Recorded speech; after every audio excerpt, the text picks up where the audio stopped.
as they exit off turn 4. We now put lap number 10 on the board. 30 remaining. 38 laps to go. 12 laps in as they go back to turn number 3. Got to get used to this scoreboard again. Still got a great race going for the third positions. The 18 and 17 car battle side by side for the last lap. That's the Mr. Dangerfield and Connor Lee out there battling for that third position. They're still side by side as they come back across the front stretch. It is now 37 laps to go, 13 laps complete. Battle heating up for third again. Lee wants it. Dangerfield's got it. They go to the back straightaway. That goes on into turn number 3. Don't count also reeling in the 33 of Kurt Tumbleston. Tumbleston now closes in on Lee. 2 car lengths now on Dangerfield. That battle heats up for third back to turn 1. So go into turn 1. It looks like that good battle for our third position between the 17, the 18, and the 33 is still alive as they go across the backstretch. About 1 car length separates the threes. They coming back out of the 4th turn, headed toward the flag stand. Looks like the number 18 car has the lead, and the number 17 car, number 33, now goes by. Another lap on the board here. As out in front, it's still going to be the machine, number 6 of Mike Stafford. He looks really good now, Stephen, off the corner. He's got 6 or 8 car length advantage over the 0-2 car Matt Briggs, and Matt looks really good too. And he's got about a 10 car advantage over the third place car, which looks like now is the number 17. Cody Dangerfield has taken over that spot and gotten around the number 18 of Connor Lee. They'll come to the line. It looks like it'll be 16 in now this time by as they come to the line. 33 laps to go. Lap 17 we're working on, and it's still Mike Stafford out in front. Great run for the number 6 machine Ford. Nobody can catch him. Waiting patiently is going to be the 0-2 machine of Matt Briggs, but he's got such a different interval as they exit off turn 4. He's at the line now. Briggs crosses the line. That's the interval, almost half a corner as they go back to turn 1 and 2. And here comes the third place now across the line, the number 17 of Cody Dangerfield, and still him and Connor Lee are still battling hard for that third position. Both those cars very equally matched as they come across the backstretch heading to the third corner together. There you go. 30 laps to go now, 20 laps in. And still Stafford leads the way in the number 6 machine. We'll take a quick break, thank our sponsors. Race coverage from Florence Motor Speedway returns in just a moment. This is the Fall Classic 400 on the CRN Community Radio Network. Some energy drinks want to scare you. Some even want to bully you around. And the others, they're just blowing smoke. Packed with vitamins B3, B5, B6, and B12, the new HiQ energy drink comes available in 4 exciting flavors. Skyberry Fusion, Apple, Coconut Fruit Punch, and Lemon Lime. Natural caffeine, no preservatives, no crash, no bull. HiQ energy drink. Wings are for birds.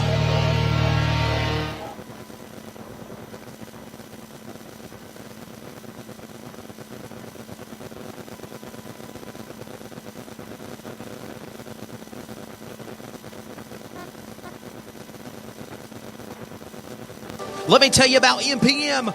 McAllister Precision Marketing. They can assist up-and-coming racers with career advancement, promotion, and assist in sponsorship procurement. MPM also has media and professional etiquette training. They work with premier driver development teams and limited late models to late models. And they also help the teams to make it up to the levels of K&N, ARCA, Truck Series, and even NASCAR Xfinity. Contact Tanya McAllister today at McAllister Precision Marketing, 803-361-6199. Today, get on the board with MPM. All right, Wesley, we're back here at Timminsville, South Carolina at Florence Motor Speedway. We are under caution right now. We picked a perfect time to go to commercial break on the CRN Sports Network. We've got a caution. Problems then actually out for the second time in this race on lap number 23. What happened? What about the caution? Number 17, Cody Dangerfield, who was running so good in that third position. Something happened to that car. I'm not sure what. They got the wrecker out on the speedway, see if they can get him going again. So it was a good race between number 17 and number 18. Yes, there. Sir. Went on for about 10 or 15 laps, and I don't know what happened to Cody's car, but it just quit on him. So, see, there he is over in the fourth corner. They're going to try to get him pushed on into pits, probably give a lap or two to see if he can get anything going there. And also want to take an opportunity here to thank our local sponsors, Audi Brown Chevrolet, here in the Florence and Darlington area for all your Chevrolet new and used car needs, along with M&M Printing and Graphics for all your printing and graphic needs. See M&M on Darlington Street in Florence, South Carolina. Looks like our wrecker's got the number 17 car pushed in. He comes to stop here right in front of the tech shed as they take a look at that vehicle, see if there's anything they can do to get him going. And Chad Johnson now is getting the yellow flag in his hand and go get the rest of our cars around. Looks like our number 6 car of Mike Stafford still out, the 02 car. That is Matt Briggs, the 18 car of Connor Lee in the third position, followed by the 33 car, and that is Kurt Tombleston. That's right. And again, we appreciate, M&M Printing as well as Audi Brown Chevrolet for being the sponsors. RockAuto.com. All the parts your car will ever need. Sunoco Race Fuel, the official fuel of the Florence Motor Speedway. Also, we'd like to thank McAllister Precision Marketing, MPM Marketing for our broadcast coverage on the CRN Sports Network. Also, thank you to High HQ Energy Drink, Wooder Apparel, Osborne Company, Unforgettables, and Carolina Security Consultants for all of those sponsors as we go under the caution here. Again, still working yellow flag conditions. We are working now 23 laps complete, 27 to the finish, 2 to halfway. And again, Mike Stafford, he's been in a class of his own there, yes, he has. Stephen. Nobody's been able to catch him. Matt Briggs has also been well ahead of the rest of the field. Those two cars That's right. have just really got an advantage here right now. So we'll see how it goes when we get back to green. A strong run for those drivers as they'll get ready to come to the line here. We'll get ready to go back for the restart in just a moment. Looks like they're going to probably show them another lap under caution. Looks like it. Chad Johnson's got the green flag in his hand now, so I believe he's going to give the one to go, and he is. So one more lap around, and we'll go ahead and continue. What we got, like 27 laps left? Is that where we're at? We're 23 laps complete, 27 remain in the race, and 2 to halfway. We're almost to the halfway point, so... Looks like the number 17 car is getting back out there. Cody Dangerfield, they got him going. That's good. We want to see all the cars on the track. They go to a lot of hard work during the week to get here, so we want to give them an extra lap, make sure they can try to get back out on the track. That worked out good for Mr. Dangerfield tonight. Coming up, got a good one, ladies and gentlemen. It is the non-qualifier winners Charger late model race, 30 laps, $500 winner take all. The non-winner Charger late model race, that is next, and that will wrap up Saturday's action for the 19th annual Fall Classic 400. It's going to be a big, big humdinger day tomorrow. They come to the firing line, back to the start box. Green flag goes back in the air. It's Stafford. It's Briggs. They're door-to-door for the lead at full song back to turn 1. Looks like Matt Briggs right on top there trying to see if he can make a move on the 06 car, but the 06 pulls away from him on the back straightaway, and Matt Briggs tucks in behind going into the third turn. They'll dive into turn number 3. Stafford will hug the bottom of the racetrack. He'll carry now the machine of Briggs with him. He'll go to the outside lane. Here comes Lee's machine in 18. He'll pound the door to the outside as well behind Briggs' car. Those 3 cars go single file. Meanwhile, Tumbleston moves to 4th out of turn 2. It looks like the number 18 car of Connor Lee trying to see if he can make a move on Matt Briggs, take away that second position as he's right on the back door coming out of that 4th corner. Coming back to the flag stand. Halfway home. Position. And we are officially halfway home, my friend. 25 down. 25 to go in this 500 to win. Stock 4-cylinder event tomorrow. They'll take the restrictor plates off the cars and go for Pro 4 and 500 to win just after halfway. We need the non-winner Charger late models to race to line up. Your next non-winner Charger late models get lined up. Your race is next. Leaders go back to turn 1 with Stafford out in front, Stephen. Yep, Stafford's still out in front, followed by Briggs. That's been the call tonight, and we got the number 18 car now of Connor Lee in third position. And 17, Cody Dangerfield going behind the wall. He's going to park it. His night will come to an end. Yep. Stafford is out in front. The attrition rate has dropped from 10 cars now down to 5. The leaders go back to 1. And as we got number 6 coming out on the second turn there, going across the backstretch, still got a 3 or 4 car length advantage over the 02 car. And he's got a 3 or 4 car length advantage over the number 18 car of Connor Lee as they come toward the flag stand. They'll come to the line. It'll be 22 laps remaining, 28 laps complete.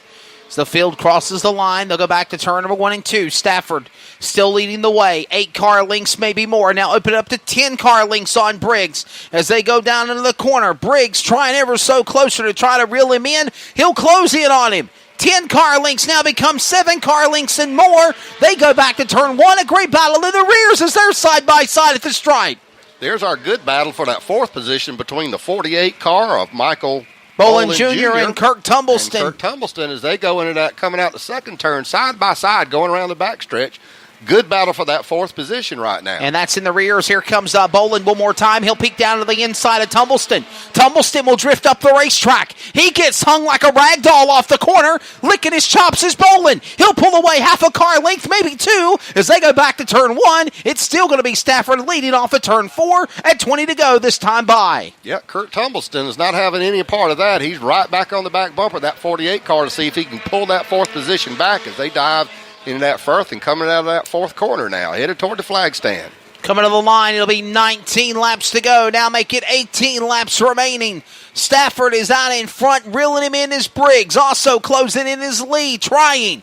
Great battle heats up in the back, still between Bolin Jr. and Tumbleston. They'll flip-flop and slice and dice on a chopping block. Those spots one more time in the back. They'll exit off a turn 4 with now 18 on the board. Now to the line, it's still Stafford going back to 3 out in front. And Kirk Tumbleston still looking on the inside, trying to see if he can pull away that 4th position. And he comes out that second turn right on the back bumper, that 48 car of Michael Bolin Jr. Back to the corner.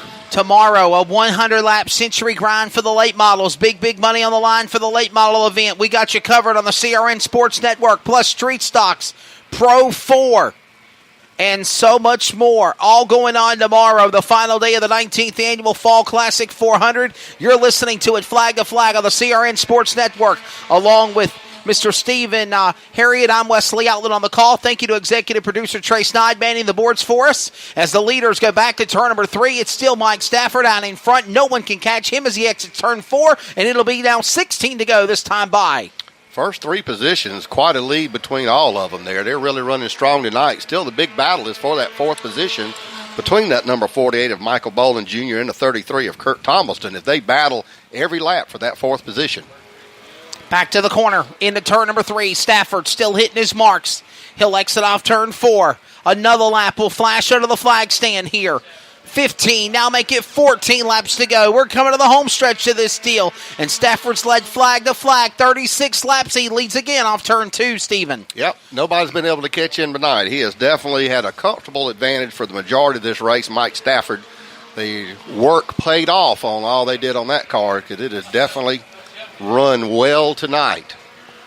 The number 02 car of Matt Briggs also running very well tonight. He just doesn't have anything left to try to take up or catch up with Mike Stafford, it looks like. Well, we have 13 laps left to go in this 50-lap event, so things are winding down here, and everybody's getting comfortable in their positions. We'll go back here to our 4th position again and see how that battle's working, and it's still underway between the 48 and 33 cars. They can't decide who's going to be 4th. They both want it, and they're both working hard for it. And Stafford still under attack now by the machine of Briggs, trying to reel him in one more time, and will lap traffic become a factor as they're closing in on backmarker cars one more time of the machine of Tumbleston and Bolin Jr. Meanwhile, they roar back to turn 1. 11 laps remain. They're going to come to a double open hand from Chad Johnson on the flag stand this time by. It'll be 10 laps to go as they go to turn number 3, and Stafford is over-countering lap traffic as we speak. Could it be a factor, Stephen, as they come to the line? 40 laps in, 10 remaining. They go back to turn 1 with Stafford out in front. I'm sure Matt Briggs hopes is going to be a factor, because he'd like some kind of opportunity to catch that 6th car, as he is coming up on that lap traffic of the 48 and 33 cars. They battle for that 4th position that they have been doing for the last 10 or 15 laps. We're now down to 10 laps left to go. Well, here comes that lap traffic we were just talking about. He'll peek down to the inside. Tumbleston goes to the inside of the machine of Bolin. Bolin up the racetrack. He'll carry a wingman as the pick on the bottom, and the leader of Stafford. Stafford will go to the bottom. He'll clear Bowling. Now he'll clear Tumbleston on the high side. Stafford trying to make short doings on these lap cars. He'll clear him clearly off of turn 4, and now comes to the line with 8 to go, and now the man in second, Briggs, losing the interval with now 2 lap cars in the midst of Stafford for the lead, back to 1 and 2. Well, 33, Kirk Tomlinson had a great move there to move around that lead driver and catch it just in time to go ahead and get that third position secured from that 48 car.